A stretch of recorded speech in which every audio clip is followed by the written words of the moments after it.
Oh, naka-Aerox na din. Gaya-gaya nga lang.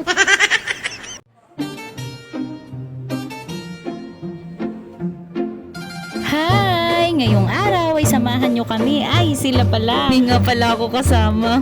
Dito nga pala ito sa Yamaha Anabu. And this is the day na pinakahihintay na ang si Restima. Abay, bibili na din ng motor. Kagaya pa nung kami. Pwede namang yan dalawang katabi. Ayan nga, at nagtingin din sila sa ibang kasa. Kasi ba naman dun sa una, may gas-gas yung stock nila. Pero bumalik din, nandito daw yung pinakamura. So, yun is story time. Alam nyo bang siya talaga yung may pangarap ng motor na ganyan? Aerox, tapos power gray yung kulay. Way back 2022 ay puro share post na siya niyan. Ay bagal na bagal, kaya kami na munang tumupad. Huy! Mahabang kwento kung bakit kinailangan namin bumili ng bago. Nagkataon naman na ayan din yung nagustuhan ni Christian. Ay, siya pala yung gaya-gaya. Tamang-sama nga ng loob nung pinapasa sa akin itong mga video. Samantalang nung siya daw ang bumili, wala man lang kahit nagpicture sa kanya. Abay, pasensya ka, tat ka.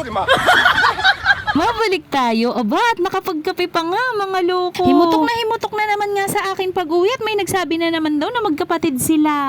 Hindi lang siguro 5, 10 ang nagsabi na magkamukha silang dalawa. Bay, ayaw pumayag. Ayon sa kwento na ang dalawa, isisettle naman daw ng kasa yung maliit na damage. Hoy, saan yan galing? Kaya siguro lagi kang nakabunit. Maya-maya pa nga ay in-explain na sa kanila yung tungkol dyan sa motor. Bawal kaskasero, mga porma-porma, ganyan.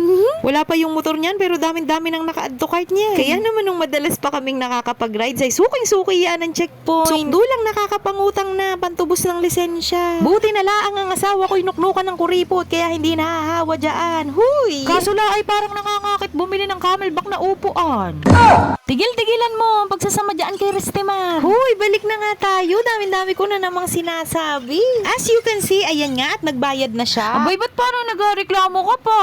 Ayan at may sukli ka pa naman Congratulations! Finally, after 2 years of waiting, ayan nga at may uuwi mo na yung pangarap mong motor. More huli to come! Wala ka pa namang kadala-dala. Masaya kami para sa inyo ng family mo and ride safe always. Thank you sa lahat ng nanood, lalo na sa mga nakarating hanggang dito sa dulo. At kung hindi pa kita followers, follow mo naman ako. Thank you Lord for all the blessings. Yun lang, tapos na.